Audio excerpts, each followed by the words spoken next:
was watching that Michael Knowles conversation with Tucker Carlson this morning. Unreal how good that was.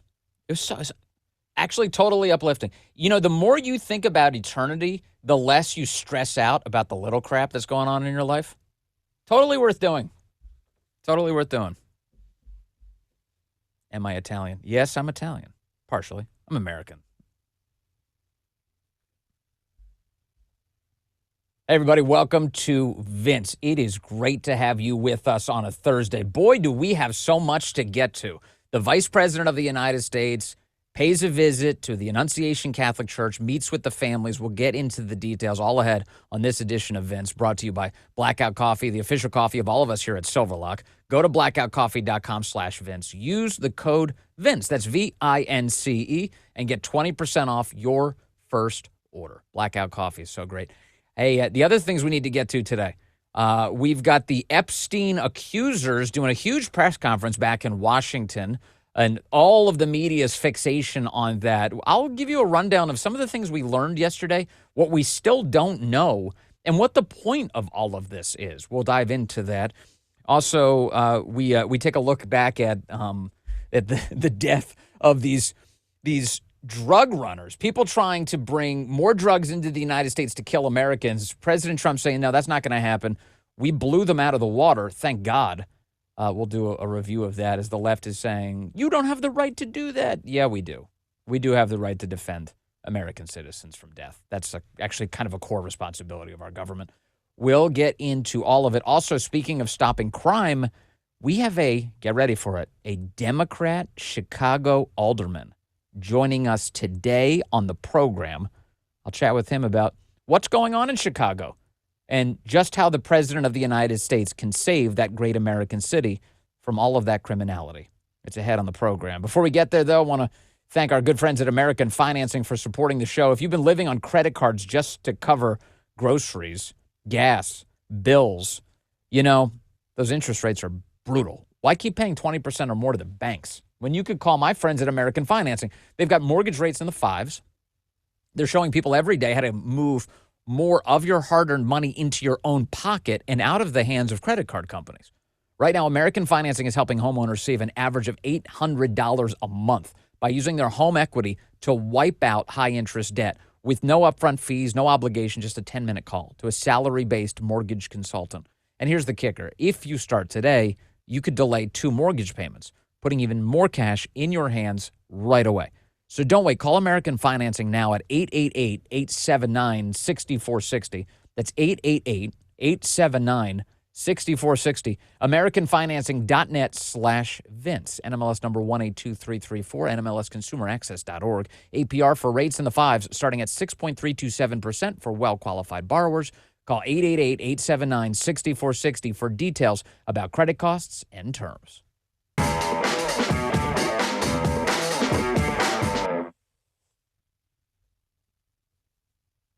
Okay, the decent people involved in our nation's politics include, obviously, the President of the United States and the Vice President of the United States, J.D. Vance, and his lovely wife, Usha.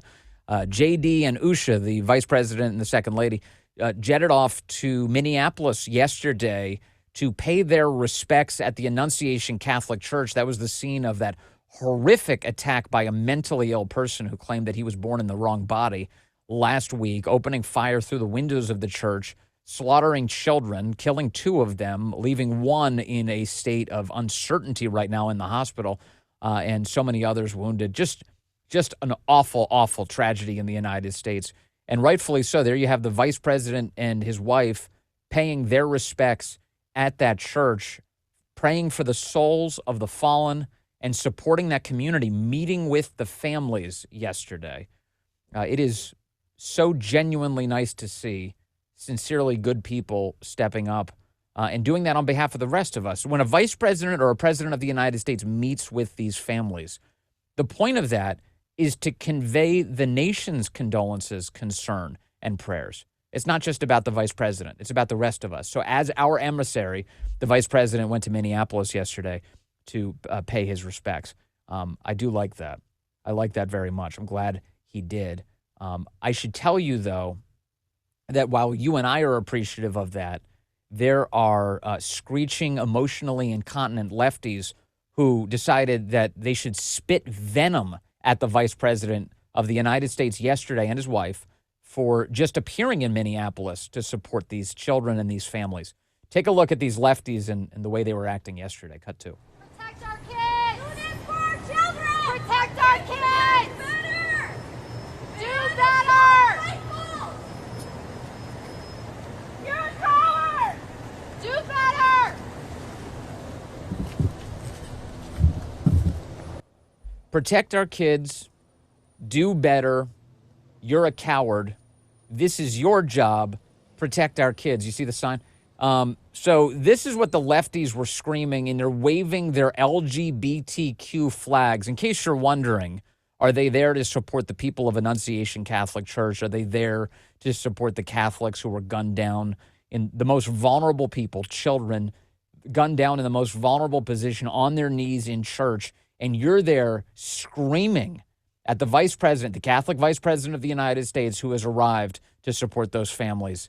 How dare you, you utter scumbags. And if you're going to be out there screaming at anyone, if you're going to take to the streets to scream at politicians and calling them cowards and saying, protect our kids and do something, you should be directing all of that energy at the Democrats who have run that state into the ground. You should be directing that energy at Tim Walz, who failed to secure these private schools when they asked for help in doing that, who has encouraged the kind of mental illness that led to that shooting last week. You should be doing it to the mayor of Minneapolis, Jacob Fry, who is saying that you are a fool for praying in the wake of this tragedy. And instead, that you should be worshiping at the altar of transgenderism. Don't you dare bring up the fact that this person thought that they were born in the wrong body, that mental illness afflicted them, that we have a culture that inflamed that mental illness that led to this shooting. Don't you bring that up. No, in the words of the mayor, Jacob Fry, you are doing something wrong. You're attacking the, quote, transgender community if you point out the mental illness that was involved here. No, these idiots, these morons who are taking to the streets, these utter sheep, if you're going to yell that at anybody, you should be yelling it at the politicians who are responsible for this, not at the people who are trying to fix it. J.D. Vance is the do-something side of this. J.D. Vance and President Trump are the do-something side of this. They don't want our schools to have shootings. They're the ones who want to stop mental illness. President Trump this very week, on Friday, was saying that maybe it's time to reopen insane asylums in the United States. Perhaps it's time to, once again, treat the mentally ill like people who deserve help instead of people who deserve to have their mental illness inflamed and then to harm themselves and others. It's all too much. But in case you're wondering what was going on in the streets there, you had crazy lefties attacking the vice president and his wife for being decent people. You ever see something like that and you're like, boy, that's a reminder I'm on the right side of these things. I have that moment I don't have that as frequently anymore, but, earlier in my life, I'd have some doubts. I'd be like, am I wrong about this? The left is constantly telling you that the decent thing to do is to go along with their agenda. And if you ever in a moment of weakness, you look at it and you're like, maybe, am I wrong? Maybe I'm not being tolerant enough. Maybe I'm not being decent enough. And the thing you need to remember in all of this is they're not calling you to be decent. They're calling you to be demonic, and they're exploiting your decency to get you there. It's as simple as it gets. They're exploiting your decency to get you to do catastrophically terrible things to yourself, your family, and your country. Don't fall for it. Don't. So this is yet another reminder. The decency was on display yesterday when the vice president arrived. The indecency was the lefties who were screaming at him as if he was the problem. Just to be clear. So that was happening yesterday. Good for J.D. Vance for going out there. J.D. Vance, fellas, let me see if I've got the clip here. I want to make sure. J.D. Vance had some statements yesterday. I may not have included it. The guys are looking around. I may not have included it for them. I'll give it to you now. J.D. Vance had some statements yesterday as he was leaving Minneapolis. He was talking about what was going on there and the experience he had. And he said that this day is going to stay with him forever. And he wants people to pray for the young girl whose life was affected, who's still trying to recover in the hospital now. And this is how that went. Here's JD yesterday. Take a look.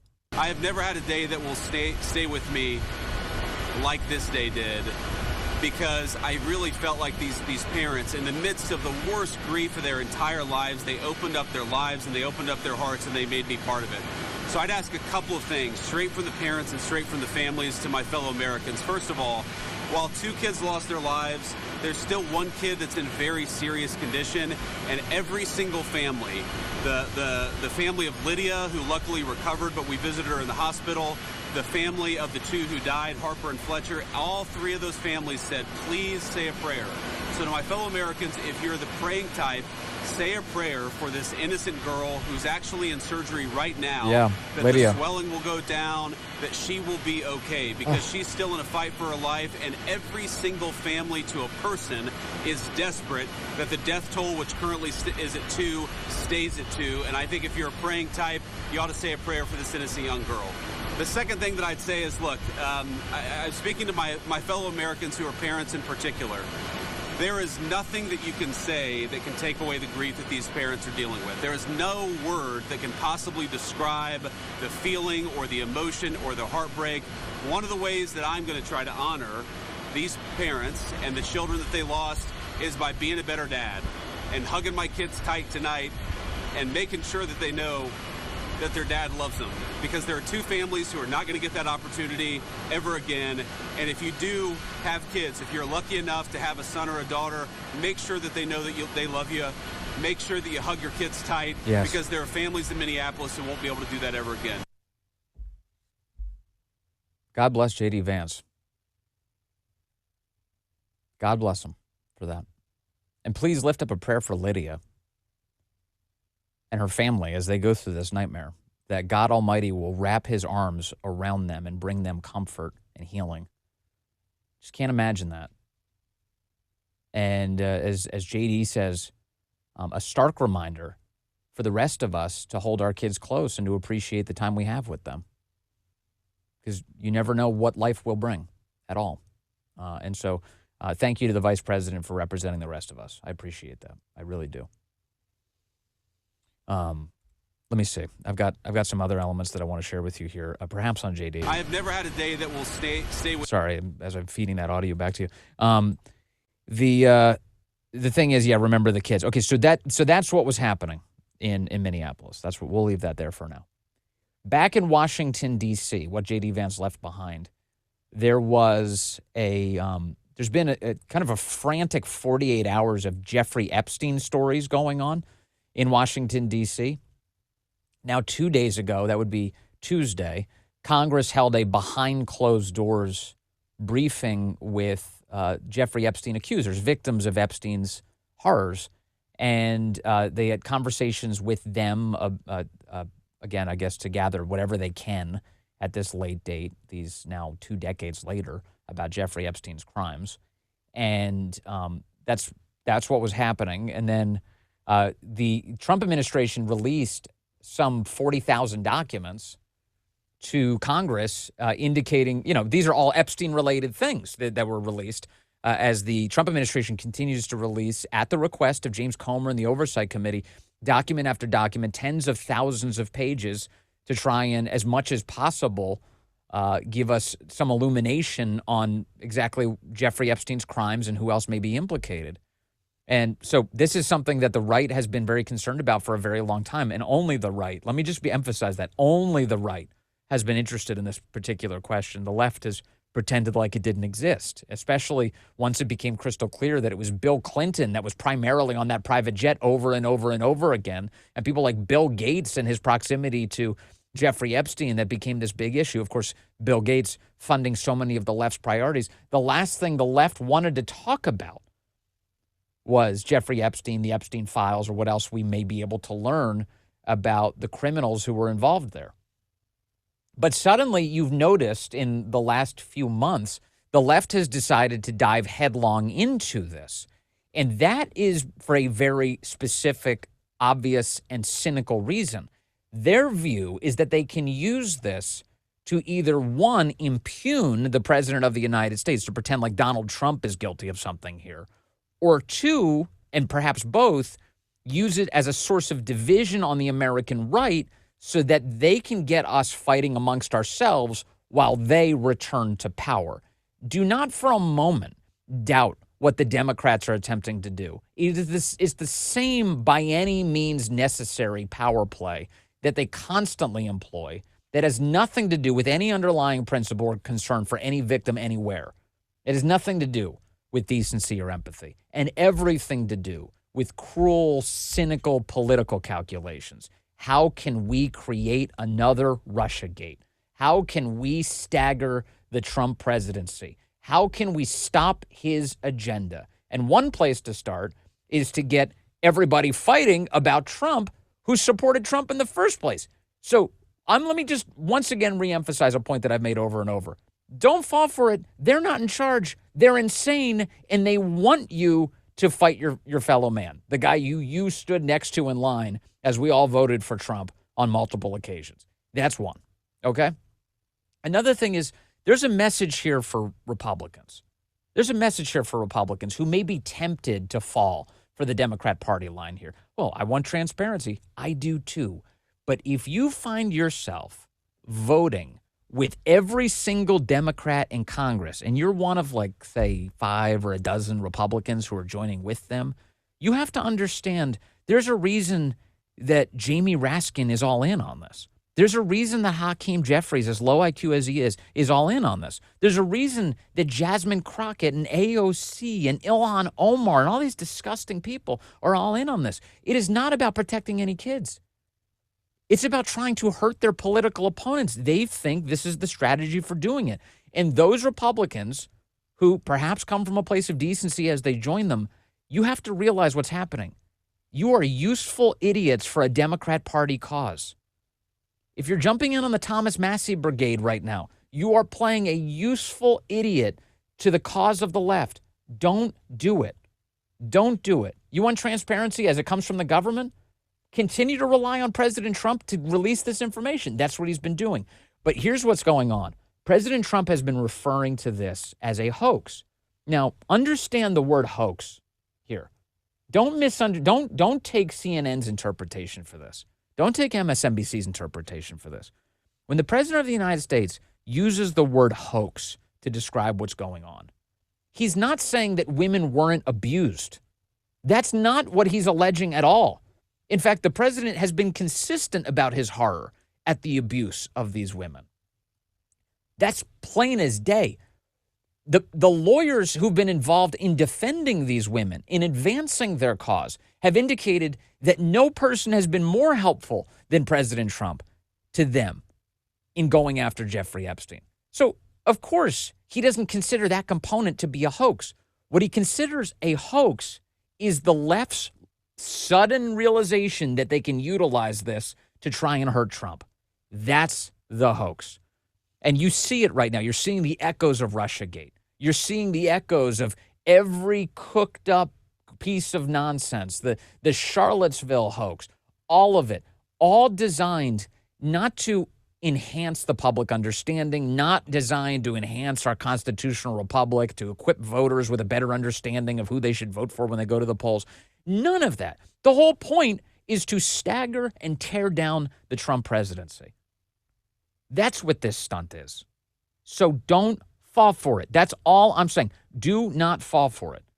In fact, in the left's attempts to try and implicate Trump in the Epstein scandal, they keep asking the accusers to say, hey, was Trump involved? Was Trump involved?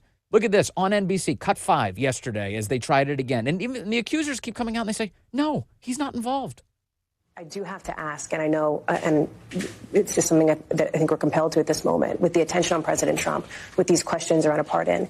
Did anybody see or hear of the president himself doing anything inappropriate as it related to Jeffrey Epstein? No. Not a single person spoke up to say, yes, I saw that. In fact, again, as always, the president's acquitted himself rather well in this story.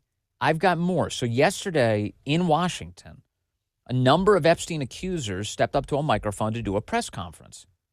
And it was a scene that I've never witnessed in the Epstein saga. It was the first time we see all these women together. They all want to make allegations about what happened, and they all have demands for what they'd like to see happen next.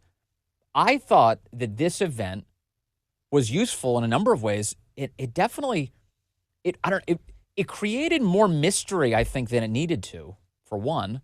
I'm looking for way more answers here, and I didn't get all of them. I'm going to take you through some of the footage yesterday, because I do think perhaps you saw it, and I saw this. My spidey senses are tingling.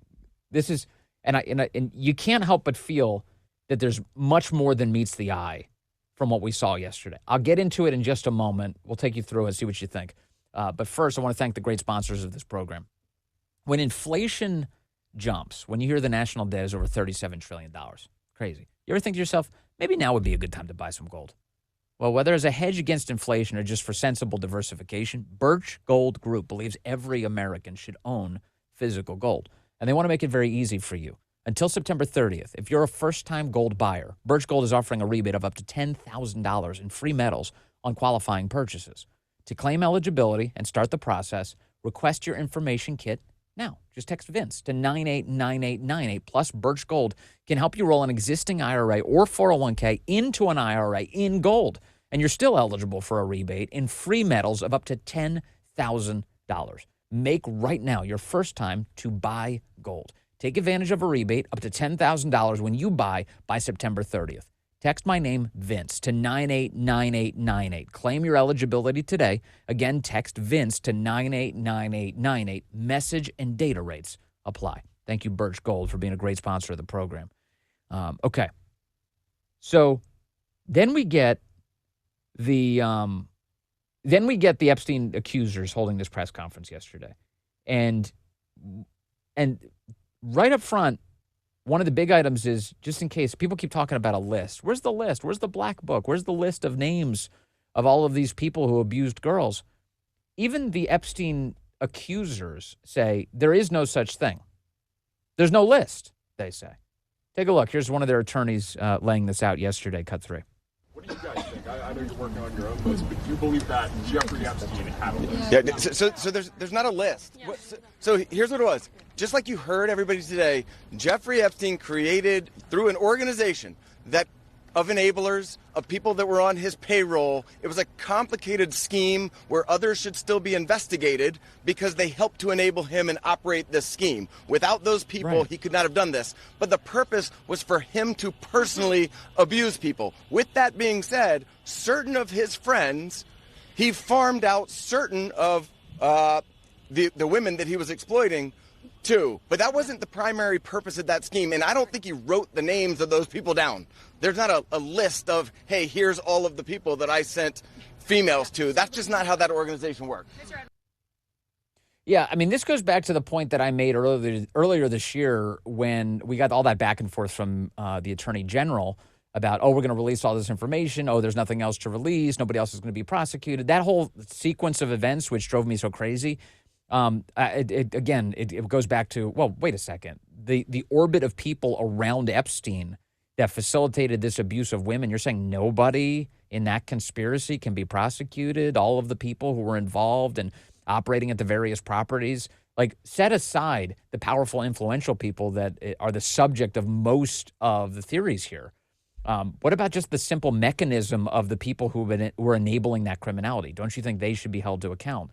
And it can't just be Jeffrey Epstein and Ghislaine Maxwell. It seems too big and too unwieldy for just the two of them.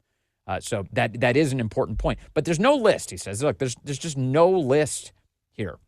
Except one of the women yesterday stepped up to the microphone and said, we know the names and we will compile a list and we're going to keep it private. Take a look here. Cut 4. Transparency is justice. Release the files, end the secrecy, and stand with us in declaring that no one, no billionaires, no politicians, not world leaders, is above the law.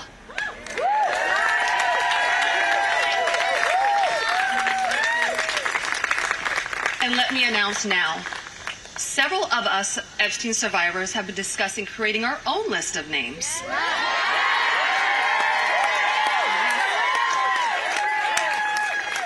We know the names. Many of us were abused by them.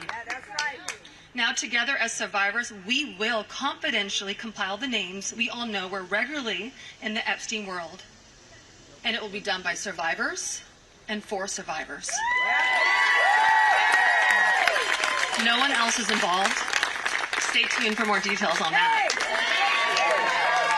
Because history is watching, and so are the women who will come after us. That's right. Thank you. Okay, so they're going to compile a confidential list. I thought the whole point of this was public disclosure. We have to reveal the perpetrators here. Now, we are seeing Thomas Massie is claiming that he wants to get the list from the women and then read it directly into the congressional record so that there is immunity covered by the speech and debate clause so that nobody can be sued for these names being put out there. Whatever system needs to be done in order to make those allegations, go for it. But we're talking about now 2 decades later that we'll finally get something like this. What I'm disturbed by is how long it's taken. How long it's taken for us to just get this core thing. This is really the centerpiece of what people have been looking for so long. So all I'm saying is, if your spidey senses are tingling like mine, I don't think that's a mistake. I think there's much more than meets the eye going on here. I can't say exactly which agendas everything is serving. I do know that the Democrats that are involved here are trying to implicate Trump, and they would like you to hate the president of the United States and to turn against him. And, of course, you just ask the accusers, like, is Trump implicated here? No. Also, one other thing, at least one other thing here. The press conference yesterday that included Thomas Massie and Marjorie Taylor Greene and the victims, our friend Sean Farish points this out. He screen grabbed this last night, and he says, look, these are Republican lawmakers, and they're standing in front of signs that say, release the Epstein files, hashtag pedo47. Can we pull this up, fellas? And then behind them, they have another one of Trump holding a little child's hand that says help in balloons. You see this? Yeah, so these Republican lawmakers, you have to be conscious of where you're standing.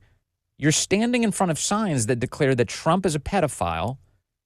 Also, further in the back on the right there, you can see GOP, Guardians of Pedophiles. This, I don't have a low regard for everyone involved here. I don't have a low regard for Marjorie Taylor Greene at all. I think that they're being sucked into something very stupid. They're being used in a way that's designed to hurt the cause that they say they believe in, which is the cause of our country. That's idiotic. That shouldn't be happening. So, no, you shouldn't end up in front of a sign that says Donald Trump is a pedophile. What the hell is going on here? So there you go. That's just worth contemplating. These are the kinds of things that you're worth thinking about as this moves along. Don't let them do this to you. I've got so much more to get to today. We'll see what we can get to because I want to talk a little bit about those terrorists who were trying to bring drugs into the United States that the Trump administration just blew off the map, which is, I think, well-deserved. You're going to defend American interests, stop the people who are killing us. That's center stage. We've got the Secretary of State weighing in on that, the Vice President of the United States weighing in on that. So much more to get to. Also, I'm going to talk in a moment with my guest about crime in Chicago and how we can address it, because that really matters. Speaking of things that are killing Americans. We'll get to it. You already know the name, Blackout Coffee. Blackout Coffee, absolutely excellent stuff. Proudly the official coffee of all of us here at Silverlock. There's a reason for that. This is bold, unapologetic, America First coffee, roasted fresh, right here in the United States. It's not grocery store junk. Blackout Coffee delivers rich, high-quality roasts that actually taste like freedom. And now you can set it and you can forget it with auto refill and recurring delivery. This means no more running out, no more watered-down backups, just your favorite roast, delivered fresh on your schedule. Pick your favorite roast, how often you want it delivered, and not only do you get a discount, but you're also going to get double the rewards and free shipping to your doorstep. And in addition to just being a great all-American loving company, Blackout Coffee produces a fantastic cup of coffee, which I really adore. You will too. Here's what you do. Go to blackoutcoffee.com/Vince. Use the code Vince. That's VINCE. And get 20% off your first order. Whether you're into bold, dark roasts, flavored coffee, or even instant, Blackout has got your back. Real coffee, no compromise. Blackoutcoffee.com/Vince. Get yours now. Blackout Coffee. I love them. Thank you for supporting the show. And more Americans are prioritizing their wellness and getting back into shape. Studies prove that strength training does so much more to help burn fat than cardio alone. I've been working with Don and the team at Jacked Up Fitness for a couple of months now. Let me tell you, these guys definitely know what they're doing. And I've seen such an improvement in my life and my strength and how I feel, all thanks to my Jacked Up Fitness Power Rack Pro. And they've got their all-in-one home gyms, which I have. They're already best in class. And they now have the all-new X series that takes home fitness to the next level. The Power Rack Extreme Functional Trainer lets you do hundreds of exercises, basically everything you would do at the gym, right from your spare room or garage. You want more? The Power Rack Pro X features a fully upgraded cable crossover system with articulating pulley arms for unlimited width combos, so you hit every single muscle group. And if you're new to this, don't worry. They've got a free Get Jacked Up video program. You just press play. You follow along. No more excuses. Let's do it together. Go to getjackedup.com. Use the promo code Vince, and you'll save 10%. That's getjackedup.com. Thank you, Jacked Up Fitness. Great sponsor of this program. Okay, let's talk about what's going on in the Windy City. Too many murders as usual in Chicago, but is it possible to improve that city's quality of life the way the president has done it in Washington, D.C.? For more on that, I want to bring in a Democrat alderman, a city council member, Raymond Lopez, joins us here. You can find him on X at Raymond A. Lopez. Sir, good to have you with us on the program today. Thanks for joining us. Okay, so let's get into kind of just what's going on in Chicago. Let's start there. What is the state of affairs in that city right now? A lot of us were served the horrific Labor Day weekend headlines of nearly 50 people shot, about 10 or so killed, and that unfortunately seems to be a typical weekend in Chicago. What's going on in your city? Despite what the mayor and the governor say about all statistics trending downward, Chicago still has some very violent challenges that it's facing in the neighborhoods. My own ward, my own communities, we had a gentleman just Saturday night who was shot in the head walking down the alley. The Thursday before, 2 children were gunned down by a Venezuelan migrant, one of them killed. So it really rings hollow to me when I hear people say that all things are well here in the city of Chicago. Chicago is a city made up of 77 neighborhoods, and every one of those 77 neighborhoods, the residents feel the same way, that they are worried that every time that they go to drop their kids off at school, go to work, sit on their porch, go grocery shopping, or even go to church, yes, they have to keep their heads on a swivel. And that is no way for anyone, let alone a Chicagoan, to have to live. So when Donald Trump said he was going to send in the National Guard and other members of the federal government to come support police, to come make Chicago safer, though our Democratic leaders may not want to admit it, everyone in Chicago is happy to hear the news. So when you talk to people who actually live on the streets in Chicago, and they know, not on the streets, but they live in Chicago, and they deal with all of this crime, is the message that you hear ever that we don't want law enforcement? There are some individuals who absolutely take that view, who would love to defund the police, whether it's directly or through attrition, who aspire to continue to have that revolving door of justice swinging so that criminals that are arrested are immediately released into the communities again. And what we know is that's a very small minority of individuals, while at the same time, there are plenty of Chicagoans who want to feel safe, who love law enforcement, and who think that people should be held accountable for their actions. Sadly, those individuals do not make up the majority of the Democratic elite who are running the city, county, and state. I've noticed that the people who have the most contempt for law enforcement typically live in the safest areas. They're the ones that need law enforcement the least. Whereas the people who live in very violent communities are desperate for a change. One of the problems with violent and especially poor communities is if law enforcement is sporadic, if it doesn't serve the people well, if it's hard to get cops there, or if people are released by prosecutors or judges too quickly, it disincentivizes calling the cops, because then you run into the problem of, oh, now you're a snitch. Now you're calling the cops on guys who are going to be back in my community to hurt me within no time. I mean, it does seem like like kind of a hellscape, and it exists in Chicago. It is a death spiral, to be perfectly honest with you, because as that scenario continues to unfold that you just described, which is 100% accurate, you also have the fact that at some point people stop calling 911 overall. And that makes it very easy for leaders like the governor, J.B. Pritzker, and the mayor, Brandon Johnson, to say, well, everything's fine because we're seeing fewer crimes in our city. Well, you're not seeing fewer crimes. You're just seeing fewer crimes reported by the citizens because they don't believe that you're going to protect them, as you Yes. pointed out. Additionally, when you divert all of our police resources to things beyond the scope of the 911 calls that they're supposed to respond to, like protecting tourist attractions, no one calls 911 because they know their calls are going to go unanswered. Every single day, thousands of 911 calls are going unanswered, which is why so many in law enforcement are excited to have the National Guard come and play babysitting duty for those city assets, so that they can in turn be reassigned back into the neighborhoods to go after those gangbangers, drug dealers, and human traffickers that we know are very much prevalent in our city. See, you're admitting something that I don't hear other Democrats admit about the role the National Guard plays here. The National Guard would play a kind of an administrative and logistical support role in these situations. Also, just the presence of the National Guard is a visual deterrent to crime. If you see military vehicles, you see guys who do have firearms for use in very extreme cases to protect themselves and if they see imminent death. But beyond that, you're pointing out that there's a way to use the National Guard that's entirely appropriate to bring a peace to a city. Well, I'm not trying to gaslight my residents. I'm not trying to score political points against Donald Trump, and I'm not pinning my reelection or my future presidential ambitions on standing up against this moment.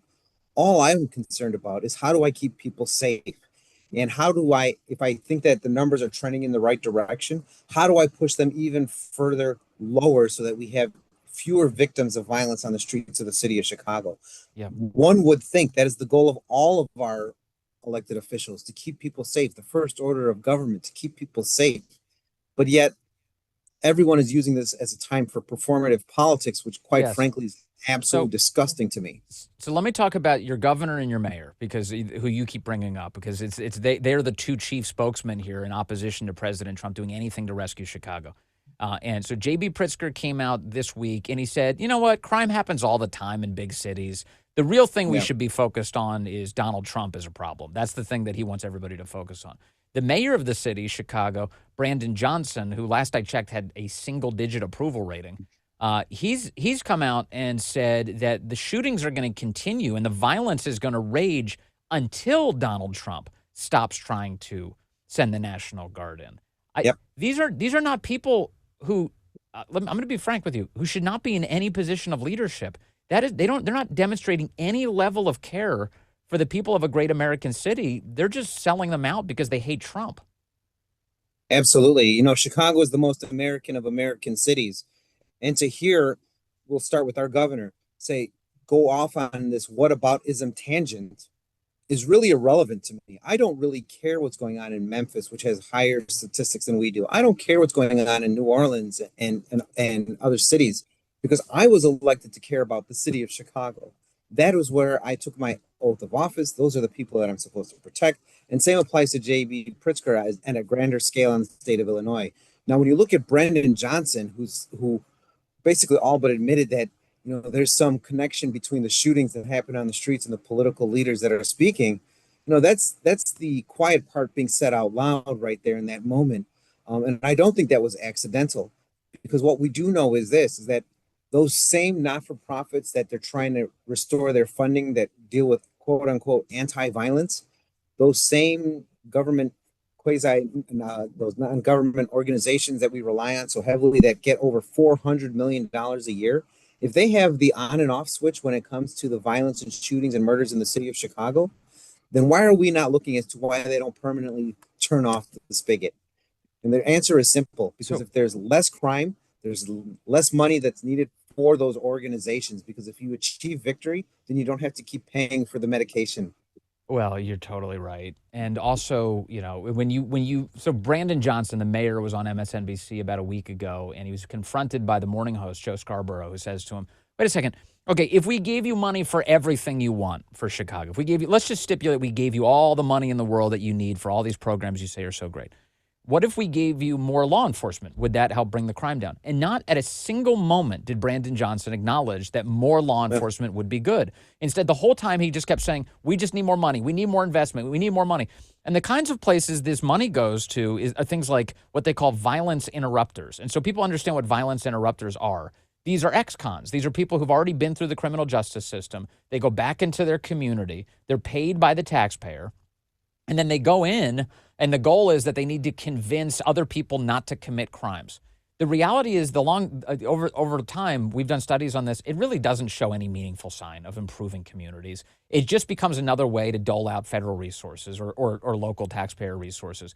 And crime continues with a reckless abandon. So these are insane ways to rob the taxpayer blind and use crime as a predicate to do it. And let me just take that one step further, Vince. You know, when violence interruption programs first began, there was an amount of achievement that was made by those organizations, because not only did they help break the cycle for ex-offenders returning, but they also held them to a standard that you're not going to go back to this lifestyle of gangbanging, selling drugs, and shooting people. Well, that was 15 years ago. Flash forward to where we are now, all of those metrics have been removed. All of those organizations are now covering up when their members are engaging in criminal behavior because they don't want the money train to stop. So we are, in essence, using our tax dollars, whether it's federally, state, or local, to help subsidize gang culture and violence in our neighborhoods, all under the guise that we're trying to actually break it apart. Okay. So there's a question that's looming in the chat and certainly in my mind, and I think I know the answer to this, but why is it that you're a Democrat? I am where the goalpost used to be. I am the painful reminder to so many in the Democratic Party that we didn't always used to be crazy, that we always didn't used to be socialist lunatics, that we used to be a party that believed in helping people, that government had a role to play when someone was in trouble, but also that you could believe in law enforcement, you could believe in the Constitution, you could believe in the United States of America, that you could be patriotic and still be proud of your heritage. You know, that might be a flashback to the late 1990s, but that's what I believe in. And I think there's still value to that. And unless we're all going to up and abandon the Democratic Party to the socialist AOC wing of that universe, we have to be able to be a counter to it. Well, you sound almost I'm not trying to insult you, but you do sound delusionally optimistic about the path of the Democrat Party. But one other element here that I'll bring up is I'm a Chicagoan. I hold out hope no matter what. Oftentimes in these Democrat-controlled cities, you don't have any other option when you put your name on the ballot. You've got to run as a Democrat. I mean, that is true. For instance, in Washington, D.C., with 93% Democrat voters, it doesn't matter how much your instincts might be Republican. If people determine that you're in the Republican Party, there's no chance that you're going to win. You've got to run as a Democrat. Is that true in Chicago? I would say that would have some value here in the city of Chicago. And let's remember that, you know, for 20 plus years, the Republican Party wasn't exactly the most welcoming of political organizations itself either. Before the Democrats went off the deep end and went full, socialist communist mode, the Republican Party was no better. On the far right extreme, when you had the Tea Parties and when you had some of those constitutional purists that were on that side of the political spectrum, they always had a way of shooting themselves in the foot when it came to their issues, because they didn't know how to make a point and then stop. They would always somehow alienate people that were in agreement but not fully. So and I think that there's some of the reticence that people have nowadays still with the Republican Party. Since you brought it up, and we could go probably for a long time on the subject, but what views do you think were excluded from that era of the Republican Party? Who was being left out? Well, I think when you look at issues of LGBT issues, when you look at women's bodily autonomy issues, and when you look at immigration, I mean, you just look at the top three, and not necessarily the difference in belief, because I understand that. But when you look at how it was vocalized, when you look how people who didn't agree with the extreme of the Republican Party were often demonized, that is not a way to help build a winning coalition. Where Donald Trump has succeeded especially in this last election, I will say this, he avoided all of those hot button social issues and just said, "Hey, I'm just, I'm just the guy in the McDonald's window or in the back of a garbage truck trying to help you achieve your American dream. Let's do something different." And by not harping on those other hardline Republican issues, it made it easier for many Democrats and independents to go his way. I mean, the fact that he railed against illegal immigration and still managed to get 40% of the Latino vote, in some cases, 52% of Latino males, Yep. speaks volumes to that. When you tone down the rhetoric, and even though you have a principled belief on an issue, people will still come to your direction based on how welcoming you are, despite what you believe in. Well, I will submit to you that the country has moved much more in the Republican Party's direction thanks to President Trump. And I think you're right on the issue of abortion. That's tilted in a way that I don't like. I happen to be very pro-life, and I'd like to see more victories on that front. Although the president can be credited with immense victories in overturning Roe versus Wade, clearly.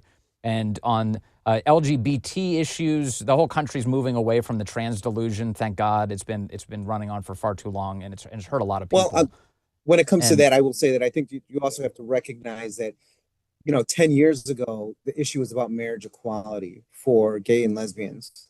Trans wasn't even an issue. And I think that what we've seen is, and oftentimes the gay and lesbian movement has almost been co-opted by this trans movement. And I could say personally, where individuals who are part of the trans activist universe have told individuals like myself, who's openly gay and married to the same person for 20 and with the same person for 20 years, that someone like me is the enemy to the trans movement. I've seen it. I've seen it. It's too crazy. And then on the immigration front, I think there were a lot of really shallow understandings of what people believed in based on their skin color that were going on in Washington. So people would look at Latino voters and think to themselves, "Oh, they're all for illegal immigration." That's insane. Yeah. That's completely insane. And I think that this last election has proven that, and that didn't involve.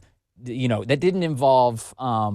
squishy on the issues around immigration. It involved just telling the truth and being forceful and saying, "Get the illegals out of the country. We have to have a sensible immigration system." Anyway, it's like I said, that's a great diversion. And understanding the difference between the long-term undocumented that have been here for decades, like dreamers, who Donald Trump himself has said he deserve a path forward, and the 11 million Venezuelans that were given asylum and basically amnesty to be here by the Biden-Harris administration by manipulating our border laws. Yeah. No, and look, you're tapping into areas where we clearly disagree. And so I can see, I believe you. You're a Democrat. I get it.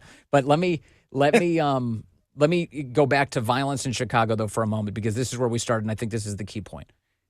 Do you want to see the president? I think you've given me the answer. Send in the National Guard. I think after talking with my law enforcement, yes, I want to see the National Guard to help alleviate the pressure on our police. I want to see the FBI, DEA, ATF, and all the rest of them that are here currently beef up so that they could go after the cartels, go after the human traffickers, go after those dangerous, high priority non-citizen targets that we know exist in the city of Chicago. I think that too many elected officials are making this a partisan issue. Public safety should never be a partisan issue. It should be a universal issue that Republican, Democrat all agree on, that you have the right to exist and pursue life, liberty, and happiness without having the fear of being robbed, carjacked, or murdered in your own home. Yep. That should be something that we all aspire to and work together to make happen. Okay. And then finally, in this vehicle, what's your message to the President of the United States? What would you like to convey to President Trump? I would say this to the President of the United States. I think that he is on the right track, but he has to temper his remarks so that he doesn't overshoot the target. I think he was on point for a week when it came to Chicago needs help. Chicago needs resources. I'm here to do that if we are willing to work together.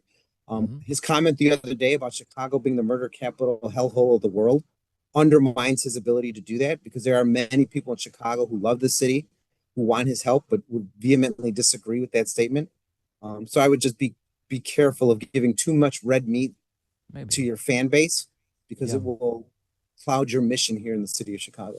But if your life is surrounded by murder, I have to imagine you're encouraged to hear somebody finally taking it seriously. I know the president definitely does take it seriously. No question about that.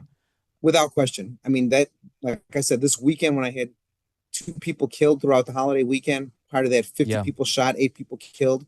2 of them were in my ward. To hear the president of the United States say that he's willing to help my communities, that I've taken an oath to defend and help as well, is reassuring both to me and to them. And it's an insult when I hear my fellow Democratic colleagues say that everything's fine and that, we've decreased enough and everything else basically is an acceptable loss after this. It's not. All right. Well, thank you. Raymond Lopez, Democrat alderman, city council member in Chicago. We appreciate you. Thank you for coming on the program today. Good conversation, sir. Thank you for having me. Yeah, there he is. Right, Raymond Lopez in Chicago. We got a Democrat saying that, the president should step in. We could use the help. Chicago needs it, which the rest of us can see. So that's key. All right, let's get into some of the other elements I want to touch on today. The drugs that are flowing into the country are killing over 100,000 Americans a year. You can thank China for that if you're interested in thanking anybody. And of course the cartels in places like Mexico and Tren de Aragua in Venezuela. This week we saw that strike on a boat. The United States military blasting to smithereens a Venezuelan drug-carrying boat trying to make its way into the United States with all of these drugs. And now we have – so what ended up happening was people on the left started coming out and saying, this is awful. How could you blow them out of the water? How do you know they weren't tourists? How do you know this wasn't just a bunch of civilians in a boat? Well, first of all, the American military, they went out of their way to establish the intelligence that these guys were carrying drugs. They chose to make this the first very theatrical target that's broadcast to the planet because they were certain of what was being carried on that boat, and they were trying to convey a message to the cartels all over the place, and the Chinese for that matter, that this will not be allowed anymore. We will blast you to nothing if you even attempt to bring drugs into the United States. That's huge. A great message to send, an important message to send. And here is some of the reaction. The Secretary of State yesterday, Marco Rubio, coming out and weighing in on this strike on that Venezuelan cartel. Take a look, cut 9. Here we go. The United States has long, for many, many years, established intelligence that allow us to interdict and stop drug boats. And we did that. And it doesn't work. Interdiction doesn't work because these drug cartels, what they do is they know they're going to lose, 2% of their cargo. They bake it into their economics. What will stop them is when you blow them up, when you get rid of them. The President of the United States is going to wage war on narco-terrorist organizations. This one was operating in international waters, headed towards the United States to flood our country with poison, and under President Trump, those days are over. What will stop them is if you blow them up. That'll stop them, it turns out. So Marco Rubio standing up for what I think is squarely in the American interest. Now, you will never hear me pretend that the kinetic option all over the planet is the best way to go about everything and we should be striking every country and supporting every war everywhere. No, I want to know how this helps America. That's always step one. How is this in the American interest? And this one is crystal clear. I want to stop Americans from being killed. Kill the bad guys before they kill us. It's as clean as it gets. Out in the open water, no civilian casualties, captured on video, broadcast to the world. Yeah, I'll take that. That's Marco Rubio saying that. Here's J.D. Vance, the Vice President of the United States, asked during his visit to Minneapolis, what legal authority do we have for this? What legal authority do we have to kill bad guys who are trying to kill us? Here's J.D. Vance, cut 10, saying, we just killed a bunch of terrorists. On the Venezuela vessel strike, what legal authority were you guys working under, and will there be an after report on the strike? Well, I'm sure there's going to be an after report. I mean, the legal authority, and I want to talk about these kids, is that there are people who are bringing literal terrorists who are bringing deadly drugs into our country, and the President of the United States ran on a promise of stopping this poison from coming into our country. Another question? Next question. They're literal terrorists. We killed them. Next question. Answered like a United States Marine who became the Vice President of the United States. Good answer. Good answer. As they say on Family Feud. Good answer. Good answer. Very good. So there's J.D. Vance standing up for America here. I love that. Not standing up for America this week. Are you ready for this craziness? Senator Tim Kaine, he's a Democrat from Virginia, he said out loud this week, he said it out loud, that our rights in America do not come from God. Our rights as humans do not come from God, said Tim Kaine. They come from government. Cut 11, Tim Kaine being absolutely insane. The notion that rights don't come from laws and don't come from the government, but come from the creator, that's what the Iranian government believes. So the statement that our rights do not come from our laws or our governments is extremely troubling. So Senator Kaine said in this hearing that he found it a radical and dangerous notion that you would say our rights came from God and not from government. I just walked into the hearing as he was saying that, and I almost fell out of my chair. Because that radical and dangerous notion, in his words, is literally the founding principle upon which the United States of America was created. Yes. And if you do not believe me, and you made reference Start with to the this, Declaration, Mr. Barnes, then you can believe perhaps the most prominent Virginian to ever serve, Thomas Jefferson, who wrote in the Declaration of Independence, "We hold these truths to be self-evident, that all men are created equal, and that they are endowed by their Creator." Yeah. Not by government, not by the Democratic National Committee, but by God. Yep. You are endowed by your Creator with certain inalienable rights. That's why it's so valuable that the Bill of Rights was included with the United States Constitution, protecting those rights to speech, to religion, to free expression, to assembly, to petition your government, to the right to bear arms. The list, of course, is it's detailed in the Constitution. You can read the whole thing. But yes, no, you have God-given rights. God-given rights, widely held. In God we trust. Not by a modern-day Democrat, Tim Kaine, who says that your rights, insofar as you have any, are given to you by him. Oh, I give you rights. That's Tim Kaine's position on this. It's me. I'm a United States Senator. I choose what your rights are. I don't know. Is there anything more revealing than something like that? Just a flat declaration of God plays no role here. God plays no role here. I am God. That's the message that Tim Kaine was sending. Good for Ted Cruz. Well, it's always good to have a constitutional lawyer like Ted Cruz present for an insane moment like that. And he goes, whoa, wait a second. Good for Cruz for calling him out. Just wild. Yes. Yeah, and that's right. Somebody's like, wasn't he Hillary's pick for VP? Yes. He was one of the awful Tims that we keep putting forward, we Democrats keep putting forward to be the vice president of the United States. One of the awful Tims. In fact, here's another awful Tim for you. Tim Walz this week, cut 12, is calling for taking your Second Amendment right away. Take a look at this. When they had a school shooting in Scotland or they had an incident in Australia, they simply made changes. They are just as free as we are. They still have gun ownership requirements, but they have made sure that they don't have these. And since they did those things, they don't have them. We are an outlier amongst nations in terms of what happens to our children, and I refuse to think that that's okay. It's simply not. He's a disgrace. First of all, there should have been a good guy with a gun to stop the assailant, no question, last week. Two, what he's referencing, he says Australia. You know what they did in Australia? You know the way that they did gun control in Australia? It was forced confiscation of guns. They disarmed the populace in Australia. And that's what not Tim Kaine in this case.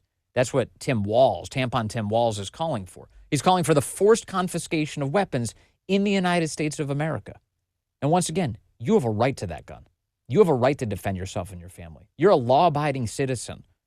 When seconds count, the police are minutes away. You have just as much of a right as Tampon Tim Walz to have good protection for yourself and for your family. He's not entitled to a better situation than you are at all. And yet that's what he wants. He wants to confiscate the guns from you. And you understand what that is. That's a recipe for civil war. You want to attack the people who are really in charge? You want to disarm them of their inalienable rights? That's not going to work, actually. And that way lies chaos, disaster, and bloodshed. So, no, the answer is you're not doing that. And our founders knew that you're not doing that. And they enshrined it in the Constitution to prevent you from doing that. So, once again, I am grateful that that man is nowhere near the Naval Observatory. He is not the vice president of the United States. And the voters rightfully put him in his place in the last election. Holy cow, the stuff that comes out of their mouths. All right, more ahead on the next episode of Vince. We got another big show for you tomorrow. I've got a big national radio show today, The Vince Show. You can check out your local listings, thevinceshow.com, 12 to 3 Eastern Time, nationwide, nationally syndicated. Also, you can watch it, rumble.com/Vince. Always appreciate you being there. We got the chat going. It's a party, really. It's a great time. Great as always to have you with us. I'm back with you tomorrow. Up next on Rumble, what do we got? Crowder. Crowder's up next on Rumble.